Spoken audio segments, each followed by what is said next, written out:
Boa noite. Boa noite. A Rússia afirma ter usado um míssil hipersônico pela primeira vez na guerra contra a Ucrânia. O confronto chega ao centro de Mariupol e dificulta o resgate dos moradores de uma região arrasada. O presidente ucraniano Volodymyr Zelensky pede um encontro com Vladimir Putin e diz que é hora de conversar. O ministro das Relações Exteriores da Rússia afirma que os laços com a China vão se fortalecer. Aqui no Brasil, o ministro do Supremo, Alexandre de Moraes, dá 24 horas para o aplicativo Telegram cumprir todas as medidas determinadas pela Justiça. A China volta a registrar mortes pela Covid depois de mais de um ano. No primeiro fim de semana, com as máscaras liberadas em São Paulo, o desafio é ampliar a vacinação das crianças. E uma operação delicada resgata um patrimônio do Rio São Francisco. A partir de agora, no Jornal Nacional. O 24º dia de guerra na Ucrânia foi marcado por confrontos nas ruas de Mariupol, cidade sitiada pelas tropas de Vladimir Putin. Neste sábado, a Rússia também confirmou o uso de um novo tipo de arma. Veja na reportagem dos enviados especiais à Polônia, Rodrigo Carvalho, Hernani Lemos e Rossi Salinas. A Rússia fez hoje o primeiro ataque com míssil hipersônico desde o início dessa guerra. Foi na região de Ivano-Frankovsk, a uns 50 quilômetros da fronteira com a Romênia. O Ministério da Defesa russo disse que o ataque destruiu um depósito subterrâneo de armas. O míssil usado teria sido do modelo Kinzhal. São mísseis hipersônicos lançados por caças. Viajam a uma velocidade de 6.000 km por hora, fazem manobras e podem acertar alvos a 2.000 km de distância. Os sistemas de defesa não conseguem parar um míssil desse. A Força Aérea Ucraniana confirmou que o depósito de armas foi atingido, mas não disse por qual tipo de míssil. Quando amanheceu, as operações de resgate ainda estavam em andamento na cidade portuária de Mykolaiv, onde um alojamento para soldados foi atacado com míssil. Dezenas de militares foram mortos, segundo jornalistas que estavam lá. Eles disseram que 2 caças russos despejaram bombas, destruindo vários prédios. Por todo o país, civis tentam proteger as ruas e se proteger. Alguns moradores de Mariupol chegaram a Zaporizhia. Não é que a paz esteja lá, é só um lugar menos bombardeado do que Mariupol, que foi devastada. Autoridades decretaram um toque de recolher de 38 horas para a cidade se preparar para um possível avanço das tropas russas. Ainda assim, para muita gente isso aqui é refúgio. Depois de viajar horas num carro caindo aos pedaços, essa senhora disse que Mariupol estava sem água, sem luz e que vinha se escondendo no porão da casa de uns vizinhos. O homem que viajou com família, cachorro e passarinho falou que no caminho viu corpos no meio da rua. O prefeito de Mariupol disse hoje que o exército ucraniano está tendo dificuldade para resgatar centenas de pessoas presas do porão do teatro atacado pela Rússia na quarta-feira. Pelo menos 800 pessoas ainda estariam lá. As autoridades dizem que as equipes só conseguem mexer nos escombros quando há uma pausa no confronto, o que não tem acontecido muito. Os ataques no centro da cidade se intensificaram. Na capital ucraniana, Kiev, o prefeito Vitaly Klitschko visitou tropas que estão protegendo a cidade. Num vídeo divulgado hoje, ele aparece conversando com militares e caminhando por trincheiras. Em Kharkiv, a segunda maior cidade da Ucrânia, bombeiros tentam encontrar corpos ou, quem sabe, sobreviventes de bombardeios. Esse homem estava embaixo dos escombros. Vladislav disse que vai ser grato aos bombeiros pelo resto da vida. O presidente da Ucrânia mandou um recado nesse sábado ao presidente russo Vladimir Putin. É hora de nos encontrarmos, é hora de conversar, é hora de reinstalar a integridade territorial da Ucrânia. Volodymyr Zelensky disse que negociações significativas sobre a segurança e a paz na Ucrânia são a única saída para que a Rússia diminua os danos de seus próprios erros. O conflito já dura 24 dias.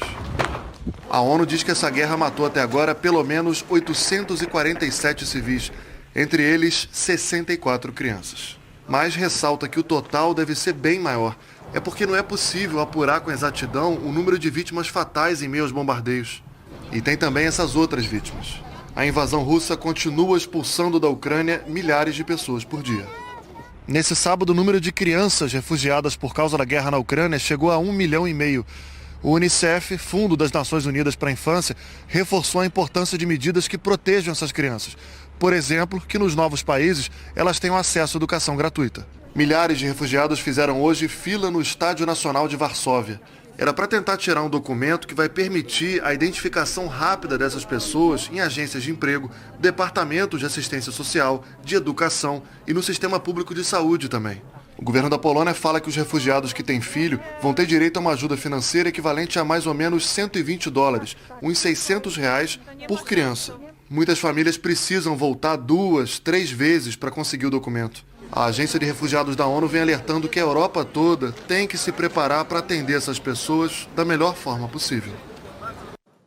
O governo da Ucrânia anunciou que mais de 6.600 pessoas conseguiram, neste sábado, escapar de áreas que estão sob ataque no país. Na madrugada deste sábado, as Forças Armadas da Ucrânia informaram que a Rússia conseguiu dominar todo o acesso ao mar de Azov. Essa é a parte do litoral ucraniano que fica entre a península da Crimeia, anexada pelos russos em 2014, e o território separatista de Donbass. Na guerra, as fronteiras marítimas são fundamentais do ponto de vista logístico, militar e também econômico. A história das guerras mostra que a conquista da terra passa pelo mar. Um exemplo emblemático é o da Segunda Guerra Mundial. Foi pela água que começou a vitória dos aliados, com o desembarque das tropas nas praias da Normandia no chamado Dia D. Controlar o litoral é parte fundamental de uma estratégia militar. E, segundo os especialistas, uma tática em andamento neste momento na costa da Ucrânia. O mapa mostra o avanço a partir da Península da Crimeia, anexada pela Rússia em 2014, onde fica a maior base naval russa no Mar Negro. Na região do Mar de Azov, as tropas de Putin já controlam Melitopol, Berdiansk e tentam tomar Mariupol, onde fica um porto importante. Do lado do Mar Negro, os russos já dominaram outra cidade portuária, Kherson, e agora tem no radar Odessa, a terceira cidade mais populosa da Ucrânia e onde fica o maior porto comercial do país. O comandante Leonardo Matos, professor de geopolítica da Escola de Guerra Naval, explica que, assim como o exército e a aeronáutica, a desvantagem da marinha da Ucrânia é enorme.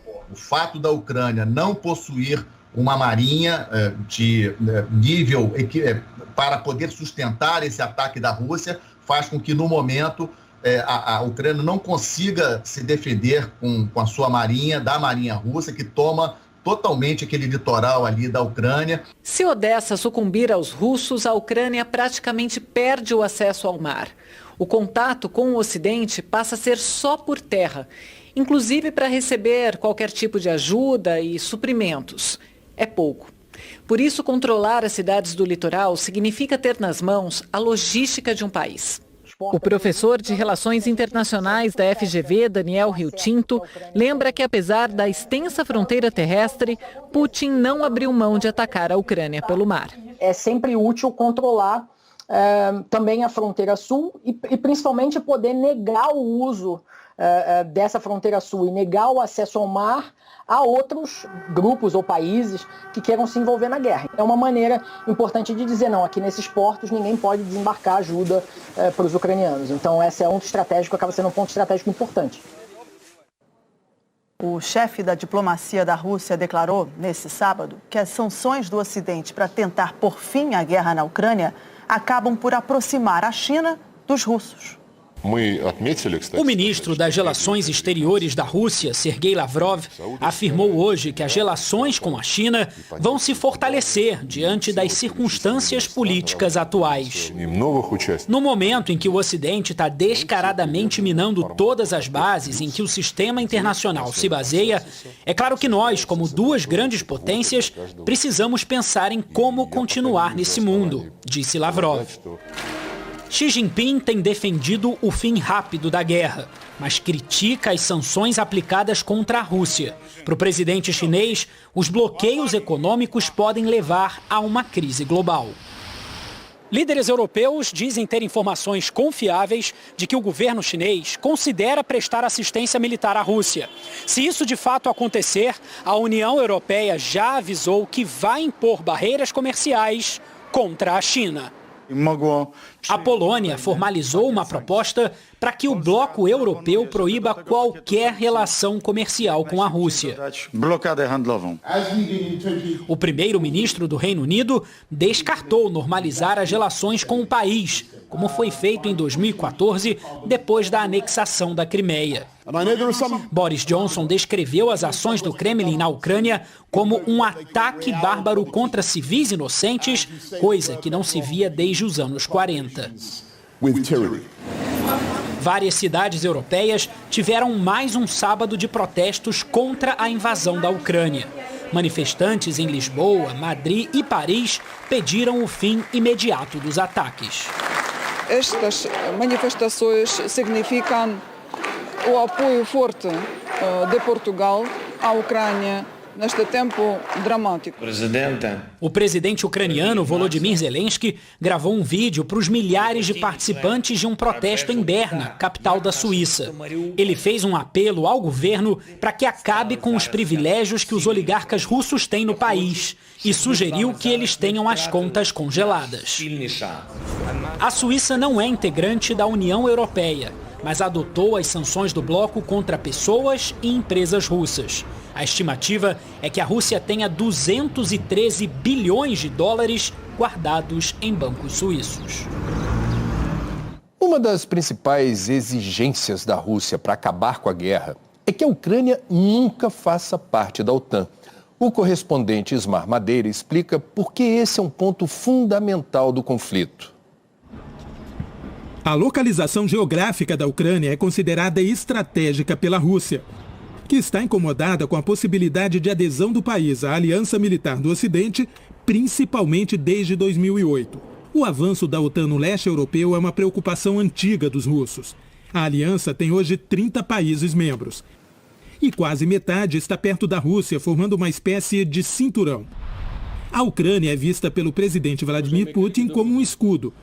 Isso porque, além da força militar de cada país integrante, a OTAN tem 4 bases multinacionais na região: Polônia, Lituânia, Letônia e Estônia, com soldados, tanques e aviões. Desde que foi criada em 1949, a aliança tem o compromisso de proteção mútua. Se um país for atacado, todos reagem em defesa.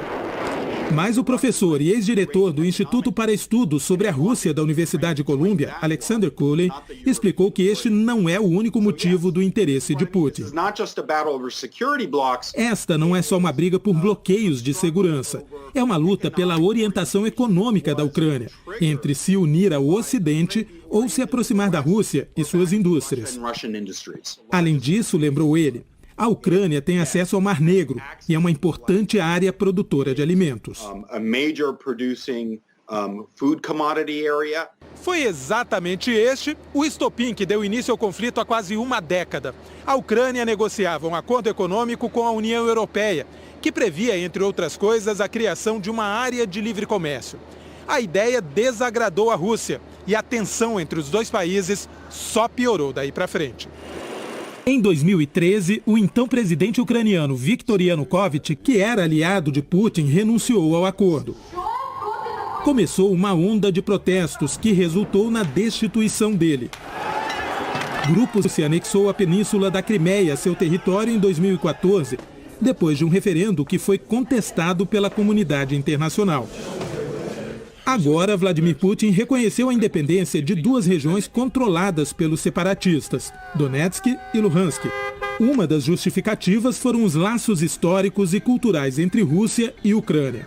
Cooley disse que Putin não está alcançando os objetivos que pretendia porque não conseguiu tomar a Ucrânia rapidamente e substituir o governo. A ironia são as razões pelas quais Putin pensou que as tropas russas seriam bem-vindas agora. Pesquisas mostravam que a aprovação do presidente ucraniano era muito baixa, em torno de 20%. Mas a invasão teve um efeito contrário. A popularidade de Volodymyr Zelensky subiu para mais de 90%. A verdade é que Putin realmente calculou mal. O Brasil recebeu 894 ucranianos desde o início da guerra. Nesse período, foram 28 pedidos de visto registrados na Polícia Federal. Pelas regras em vigor, cidadãos da Ucrânia podem passar até 90 dias no Brasil sem a necessidade de um visto. O Fantástico de amanhã vai mostrar as relações de traficantes internacionais de armas com o homem acusado de matar a vereadora Marielle Franco e o motorista Anderson Gomes. Depois do intervalo, o Supremo dá 24 horas para o Telegram cumprir todas as determinações judiciais. E a disparada do petróleo deixa os motoristas em dúvida na hora de abastecer. Uma nova decisão do ministro Alexandre de Moraes, do Supremo Tribunal Federal, deu 24 horas para que o aplicativo Telegram cumpra integralmente as medidas determinadas pela Justiça e evite a suspensão do funcionamento do aplicativo de mensagens no Brasil. O ministro Alexandre de Moraes tomou a nova decisão após o Supremo Tribunal Federal receber informações do Telegram sobre o cumprimento parcial de ordens judiciais. O Telegram alegou ao STF que houve um problema de comunicação com os e-mails da empresa, que teria recebido apenas parte das determinações judiciais. E se desculpou, indicando um e-mail específico para as autoridades brasileiras. De acordo com o ministro, o Telegram informou a adoção de várias medidas, resultando no cumprimento parcial das determinações judiciais. Entre elas, bloqueio de vários perfis relacionados ao blogueiro Alan dos Santos, o bloqueio de perfis adicionais que não tinham sido indicados pela corte, mas que tinham o mesmo padrão de postagem, e também afirmou que os canais do blogueiro não são monetizados e confirmou que o dono dos canais não recebeu fundos do Telegram. Em janeiro e fevereiro, Moraes tinha determinado o bloqueio dos perfis ligados a Alan dos Santos porque ele disseminava informações falsas. Aliado do presidente Bolsonaro, o blogueiro é investigado em 2 inquéritos do STF. Ele teve a prisão determinada, mas está foragido. O ministro Alexandre de Moraes determinou ontem que a Anatel providenciasse a suspensão do funcionamento do Telegram no Brasil. Mas hoje, diante das informações encaminhadas pela empresa, o ministro deu 24 horas para que o Telegram cumpra integralmente todas as ordens já emitidas. Na nova decisão, Moraes destacou que o Telegram ainda precisa indicar a representação oficial no Brasil. Informar imediata e obrigatoriamente todas as providências adotadas para o combate à desinformação e à divulgação de notícias fraudulentas, incluindo os termos de uso e as punições previstas para os usuários.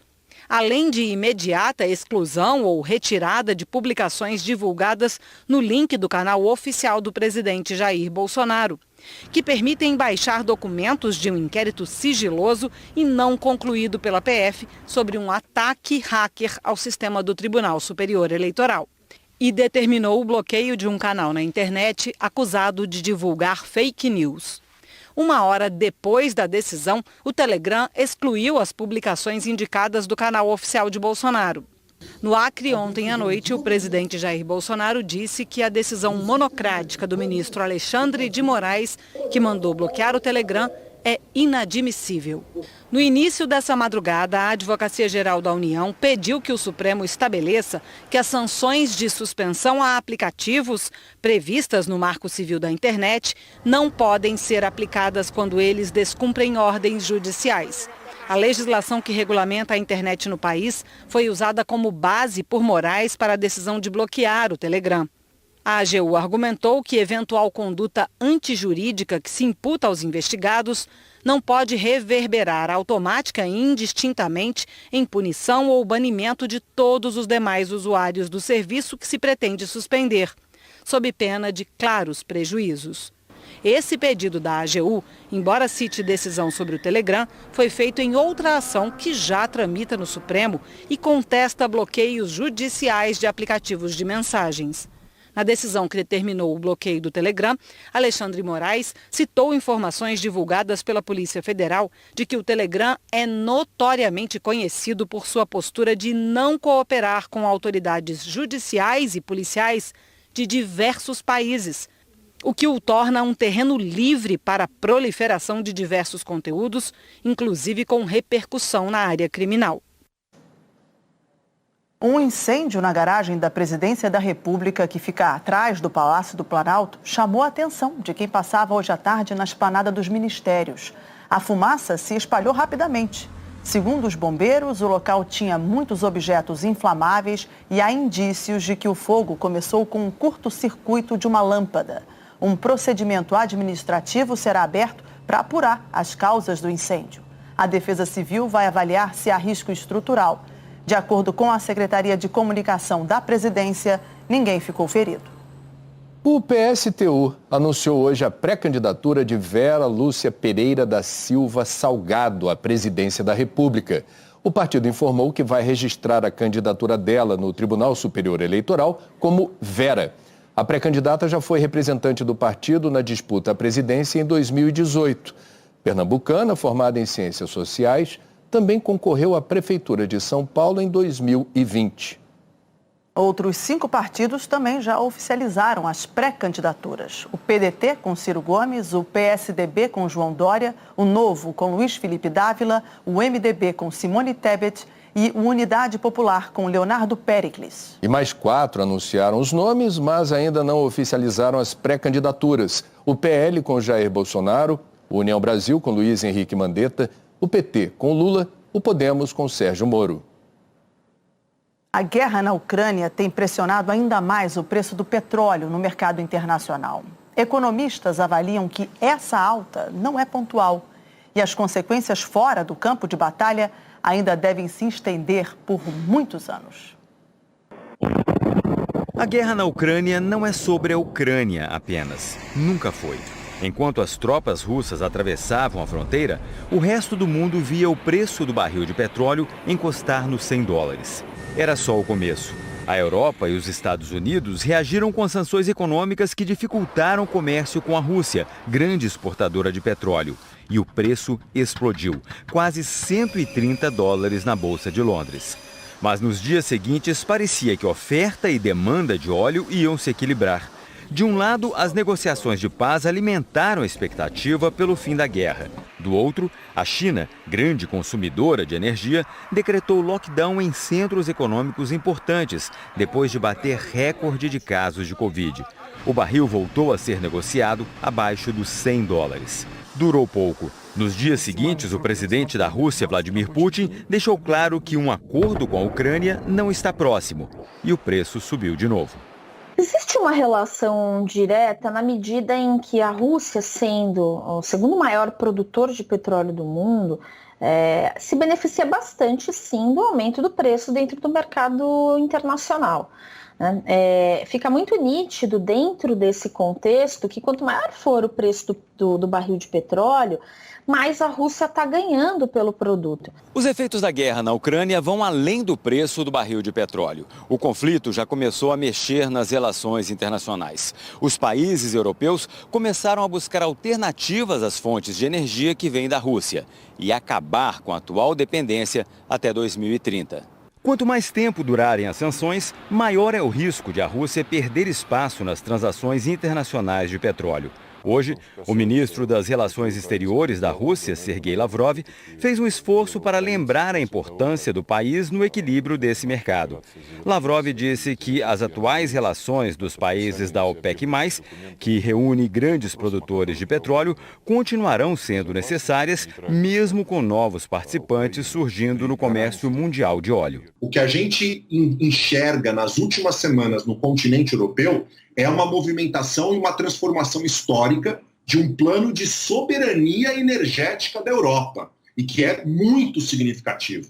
Isso tende a ampliar as relações econômicas entre China e Rússia, a Rússia se transformando num grande fornecedor de energia e também de commodities, de outras commodities, principalmente grãos, para o mercado chinês e também para a própria Índia.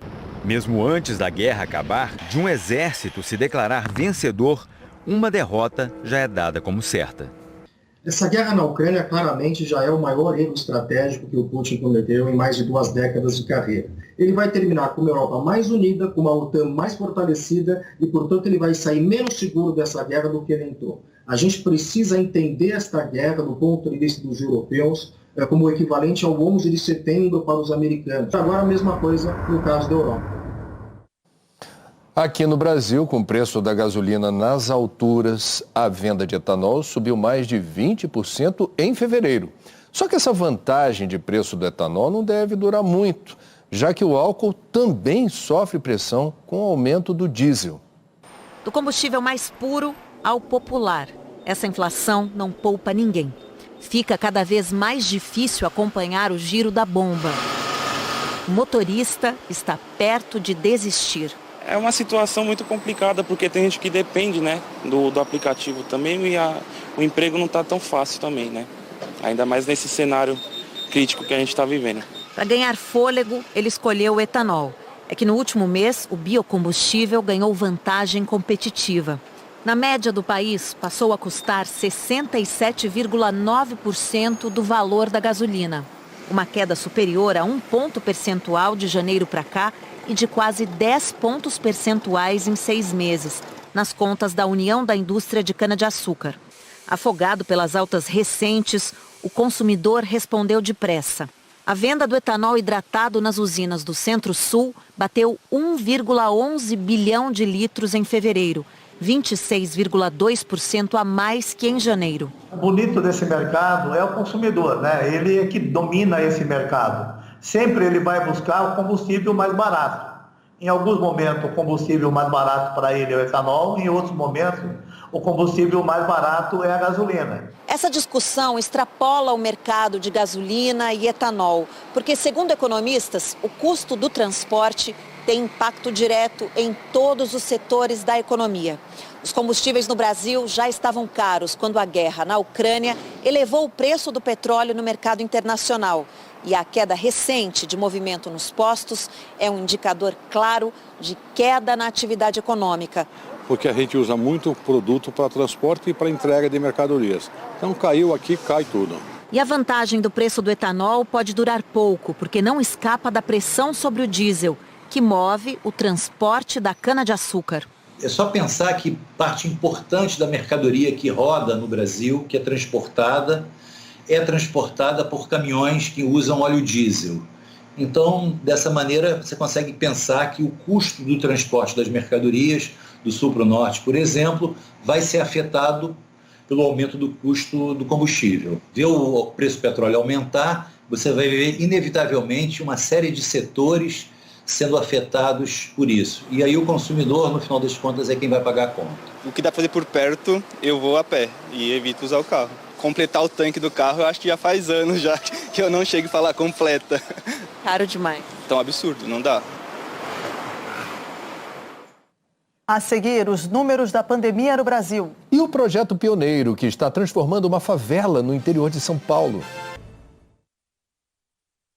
O sábado teve postos de saúde abertos o dia inteiro em São Paulo para vacinação contra a Covid. Completar o esquema vacinal se tornou ainda mais importante agora que o uso de máscaras não é mais obrigatório no estado. Sabe programa de família? Então, na casa da Andréia, dia de vacinação é assim.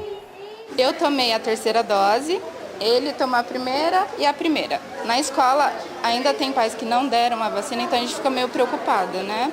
O Derek já está até fazendo planos. Eu quero voltar a brincar com meus amigos, a correr na quadra com eles, sair dessa máscara. Hoje, quase 90 postos de saúde abriram na capital paulista para vacinar qualquer pessoa a partir dos 5 anos de idade. Peguei de surpresa, os dois. Eu cheguei e falei, vamos tomar vacina. Já, mãe? Não, tem que descer para tomar. Agora estou mais tranquila, com certeza. Dá pouco, é uma picada de abelha. Já esqueceu? Sim, já esqueço. Dá para agora jogar um videogame. Até agora, pouco mais de 30% das crianças entre 5 e 11 anos estão com o esquema vacinal completo no estado de São Paulo. Mas também ainda tem muito adulto que precisa colocar a carteirinha de vacinação em dia. São quase 3 milhões de pessoas que estão e quase 10 milhões já deveriam ter tomado a dose de reforço.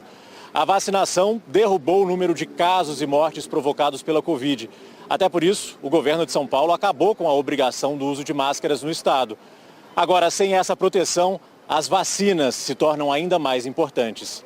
Renato Kifuri, diretor da Sociedade Brasileira de Imunizações, reforça que a pandemia não acabou e que o vírus continua circulando. O mundo assiste surgimento de outras variantes que podem nos impactar daqui a algumas semanas aqui também. É importante nós mantermos os cuidados e, fundamentalmente, estar com a vacinação em dia. Hoje, estar com a vacinação em dia significa o esquema de 2 doses, mais um reforço após 4 meses. Em alguns lugares estamos sem a máscara por conta do quê? Por conta da vacina. Por favor, gente, vacine-se, isso é importante.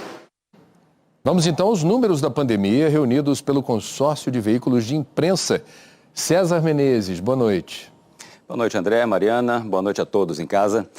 Nas últimas 24 horas, o Brasil registrou 290 mortes por Covid. Desde o início da pandemia, são 657.157 vítimas. De ontem para hoje, foram 37 mil novos casos conhecidos. O total passa dos 29.600.000. A média de casos está em estabilidade, com uma redução de 6% na comparação com 2 semanas atrás. São 37.622 novos casos diários. A média de mortes segue em queda, de 28% hoje. Por dia, são 309 mortes em média. Agora, a vacinação. Entre os brasileiros que têm 5 anos ou mais, 79,45% estão completamente vacinados com as 2 doses ou a dose única. A dose de reforço foi aplicada em 44,82% da população com 18 anos ou mais. No mapa, os estados em verde escuro são os mais adiantados na vacinação completa da população que pode ser imunizada. Outras informações sobre a vacinação e a pandemia você acha lá no g1.com.br/coronavírus. Mariana, André. Obrigada, César. Boa noite. E a China registrou hoje as primeiras mortes por Covid desde janeiro do ano passado. 2 pessoas morreram na província de Jilin, na região nordeste do país. Segundo o governo chinês, as vítimas de 87 e 65 anos já tinham outros problemas de saúde. Uma delas não havia tomado a vacina. Desde o início da pandemia, o governo chinês contabiliza 4.600 mortes pela Covid. Durou 2 semanas a liberação do uso de máscaras na Áustria. O ministro da Saúde do país voltou atrás e disse que os austríacos serão obrigados a usar as máscaras em locais fechados a partir de quarta-feira. Ele afirmou que a situação nos hospitais preocupa e reconheceu que as medidas de relaxamento foram prematuras. O ministro também reforçou a necessidade de aumentar a cobertura da vacina. A segunda dose da vacina, que está em 73%. Outros países da Europa, como o Reino Unido, França, Itália e principalmente a Alemanha, também registram alta no número de novos casos. Um grupo de 120 pessoas, a maioria empresários, visitou hoje uma favela no interior de São Paulo que tem um projeto pioneiro de combate à pobreza. O grupo chegou num voo fretado a São José do Rio Preto e conheceu as histórias das famílias que vivem na comunidade. A favela Marte faz parte de um projeto da rede Gerando Falcões e do Instituto Valkyrias World. O projeto Favela 3D prevê geração de emprego, melhores condições de moradia, além de acesso à educação e à saúde. Nas palavras dos idealizadores, a meta é transformar a pobreza em peça de museu. E essa transformação já começou, como a gente vai ver na reportagem. O espaço é improvisado. No muro do quintal de uma casa na favela, as lições de mais uma aula sobre empreendedorismo. Eu tenho dificuldade com muita coisa, assim, em matéria de empreendedorismo, de matéria de cuidar do seu próprio dinheiro. Como é que eu faço para vender a minha mercadoria? Para quem que eu vou vender a minha mercadoria? O que se aprende com os voluntários em cursos e palestras já é colocado em prática dentro da favela mesmo. A feira aos domingos foi ideia dos moradores. Nas barraquinhas tem de tudo. É uma oportunidade que a gente tem para a gente crescer na vida e chegar um ponto da gente trabalhar para a gente mesmo. O acesso à qualificação profissional tem feito com que muitos moradores da favela invistam no sonho de abrir a própria empresa. Depois de fazer vários cursos, a Tayane transformou um cômodo da casa dela em salão de beleza. Hoje tem CNPJ, a agenda está sempre cheia, mas ela ainda tem um sonho: montar um espaço bem amplo para gerar empregos dentro da comunidade. Antes eu só fazia cabelo e unha. As pessoas chegavam, né, e perguntavam, tá vendo, você faz sobrancelha? Você faz maquiagem? Eu falava que não. Aí eu fui, fiz cursos e comecei a fazer. Aí aqui já faz tudo, no mesmo lugar. O projeto, que oferece qualificação, conta com a ajuda de voluntários, empresários e ONGs. Desde 2020, mais de 600 moradores já fizeram algum tipo de curso. Em pouco mais de um ano, 33 pessoas já abriram empresa na Favela Marte, em São José do Rio Preto. É um movimento de progresso social. O que a gente percebe é que no início da implementação do programa Favela 3D, nós trabalhávamos para que a favela tomasse conhecimento dos seus direitos. E agora chegou o momento em que a favela pauta a gente e começa a construir as soluções para a evolução e progresso social do seu próprio território. A Favela Marte vai receber 58 milhões de reais em investimentos públicos e privados. O projeto inclui uma praça onde os moradores vão ter acesso à internet e a cursos profissionalizantes. A previsão é que as obras fiquem prontas em até 3 anos. A estratégia é preparar os moradores da Favela Marte para uma nova realidade social.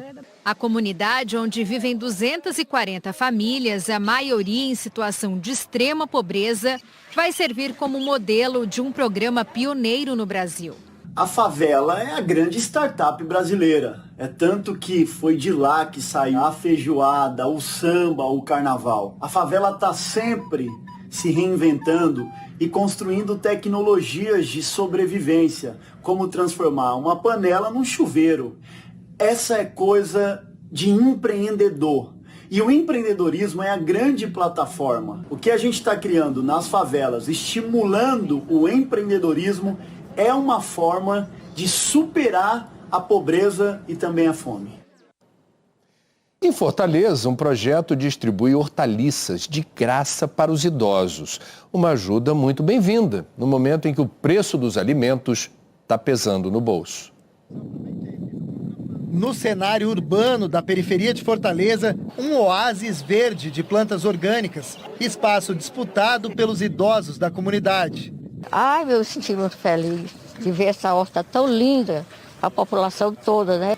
Só precisa ter mais de 60 anos para se inscrever e receber as hortaliças cultivadas sem agrotóxicos e em canteiros com fibra de coco, que retém mais água. É alimento saudável e de graça, pertinho de casa. Almoço, janto, usando ela aí. Tudo que vem vindo para a gente numa crise dessa, tudo se torna muito. Hoje eu vou comer logo 6 folhas de alface para começar. Para que a produção não pare e a distribuição possa ser feita a cada 15 dias, o cultivo é feito por revezamento, em 2 estufas. Enquanto uma está em pleno plantio, a outra já está pronta para colheita. Assim, os idosos têm sempre hortaliças no ponto para levar para casa. A dona Conceição não perde uma oportunidade. A verdura recebida é suficiente para 2 semanas de consumo da família. E o dinheiro que ela economiza ajuda nas despesas de casa. Para comprar água, né? E outras coisas que eu precisar. Um dia sagrado, eu tenho que ir. Pelo menos 1.100 idosos são atendidos por mês nas 4 hortas sociais espalhadas por Fortaleza. Elas são mantidas por uma ONG em parceria com a prefeitura. Esse projeto tem 3 pilares, né? A segurança alimentar, a agricultura urbana e a interação e inclusão deles. É que os próprios idosos também podem cultivar a terra. E este se torna também um espaço de convivência, terapia e aprendizado. Mexer na terra é muito bom, porque a gente aprende muito bem cultivar, plantar. Isso é ótimo para a gente. E sai feliz. Botei uma mão na massa, fomos plantar, começamos do couve, o coentro, a alface. Agora nós estamos colhendo e recebendo. Aí hoje eu vou levando o meu couve aqui, ó, que beleza. A seguir, os gols de sábado pelos campeonatos estaduais. E a medalha de ouro do brasileiro Darlan Romani no Mundial de Atletismo. Uma operação que levou 3 dias resgatou um patrimônio nacional das águas do Rio São Francisco. Por quase 2 meses, uma parte da história do Velho Chico ficou submersa. No dia 25 de janeiro, Lusitânia não suportou a força da água depois das cheias no Rio São Francisco e afundou. A embarcação é a última canoa de tolda da época do Brasil Colônia e é patrimônio histórico nacional reconhecida pelo IPHAN. O resgate não foi uma operação simples. A remoção exigiu esforço dos mergulhadores para não danificar ainda mais a estrutura. Eu não consegui colocar os tambores no fundo mesmo da quilha. Então eu estou ajustando para que ela consiga flutuar mais. 3 mergulhadores usaram a técnica de reflutuação, que injeta ar comprimido em tambores cheios de água em cada ponta da canoa. O desafio foi amarrar cuidadosamente os tambores. Havia muitas fissuras e buracos no casco. Durante a operação, toda a canoa foi inspecionada e grande parte das peças foi retirada. Essa é uma etapa importante para a reconstrução desse patrimônio. A restauração da Lusitânia ainda vai levar um bom tempo. Aos poucos, a canoa foi reaparecendo e surgiu bem diferente da embarcação que durante décadas cruzou o rio. As canoas passavam aqui, para mim era uma beleza. De noite, a lua clara, era uma beleza. A gente vai trabalhar para pensar nessa segunda etapa, né? Primeiro é resgatar, né, e preservar esse bem, que é um bem tombado, patrimonial e muito importante para a gente, muito importante para o IPHAN. E na sequência a gente vai ver quais são as próximas atitudes que a gente deverá tomar. Por enquanto não se sabe. Como não suportou navegar, Lusitânia foi rebocada por 9 horas até uma marina. O desafio agora é saber quando ela vai voltar a desfilar pelo Rio São Francisco. É alívio, claro que é alívio, não deixa de ser, evidentemente, mas ao mesmo tempo é angustiante, né? Porque o futuro ainda não está perfeitamente delineado. A gente vai fazer todo o nosso esforço para que a canoa volte a navegar nas águas do Rio São Francisco. O Marcelo Pereira conta agora como fica o tempo amanhã. Primeiro dia do outono. Marcelo, boa noite para você.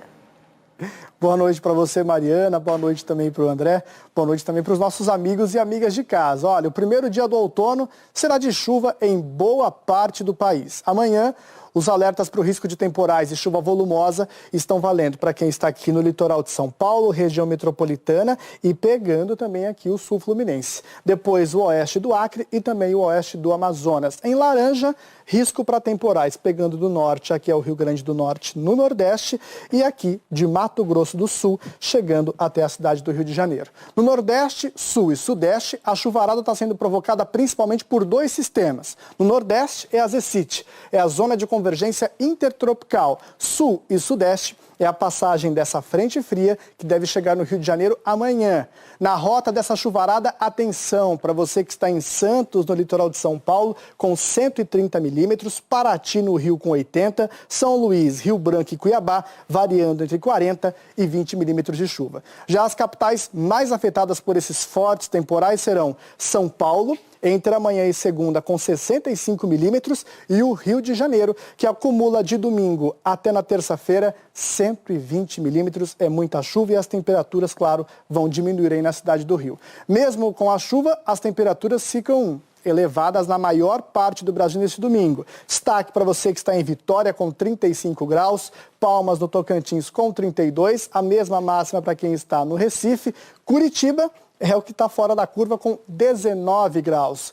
Regiões com sol e sem chuva amanhã, pegando praticamente todo o estado do Rio Grande do Sul, subindo pelo interior de Santa Catarina e o interior do Paraná. Pegando o norte do Espírito Santo, cruzando por Minas, passando por Goiânia, Brasília, toda essa área central da Bahia, até chegar no sertão nordestino. E o calorão está garantido para você que está em Petrolina, no Pernambuco, com 32. Na cola, na mesma, vem BH com os mesmos 32. E Goiânia também com 32 graus. É calor, está garantido para essas cidades, viu, Mariana, André? Mas aí no Rio, preparem a capinha de chuva e o guarda-chuva. Eu volto com vocês. Boa noite, bom domingo.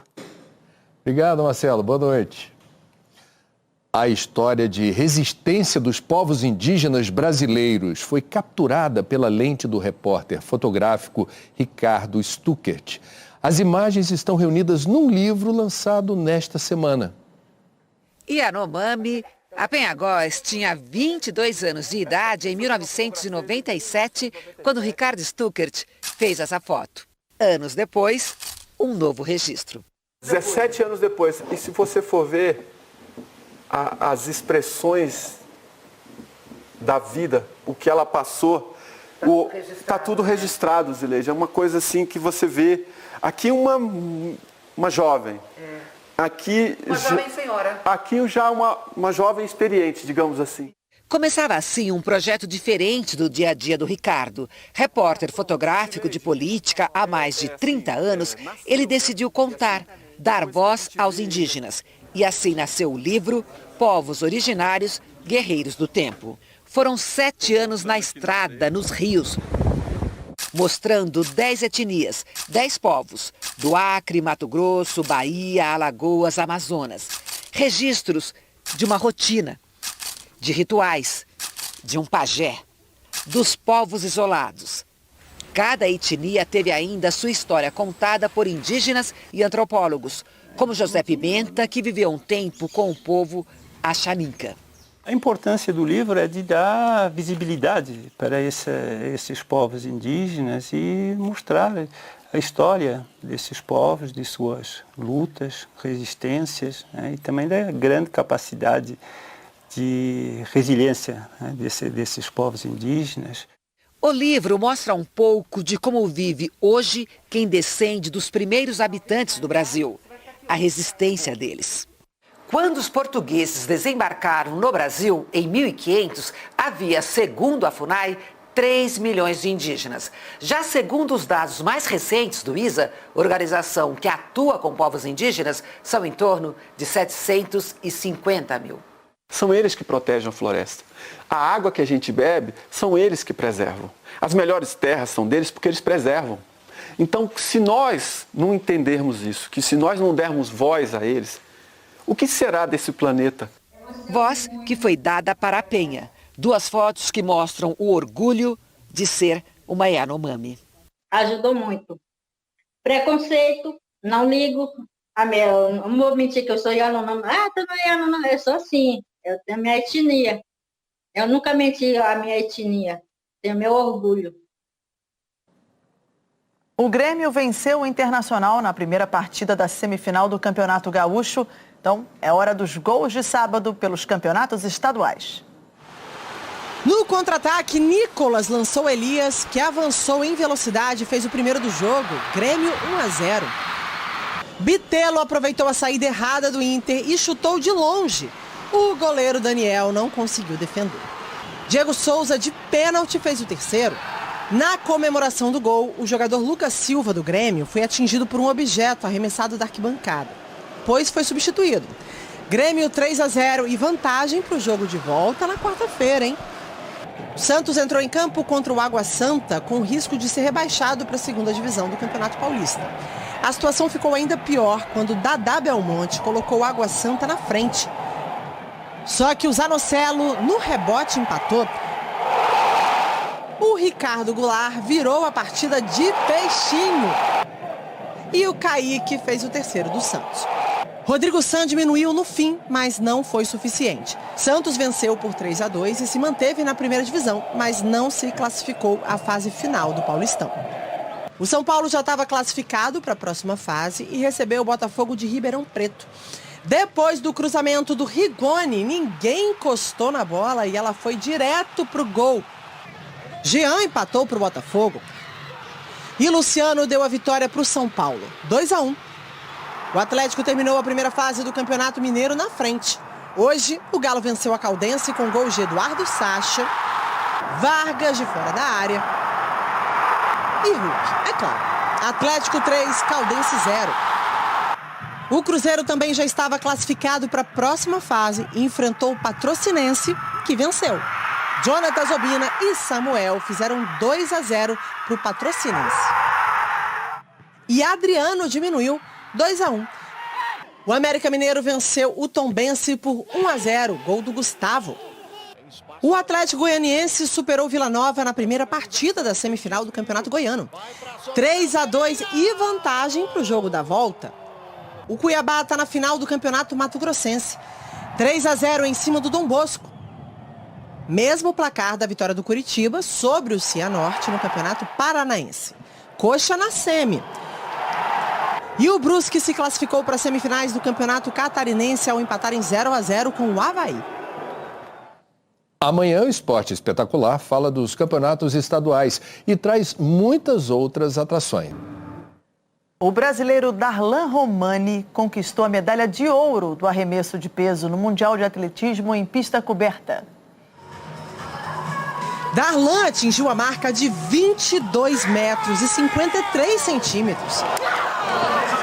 E superou, inclusive, o atual bicampeão olímpico, o americano Ryan Krause. Ele é o primeiro brasileiro a se tornar campeão mundial no arremesso de peso.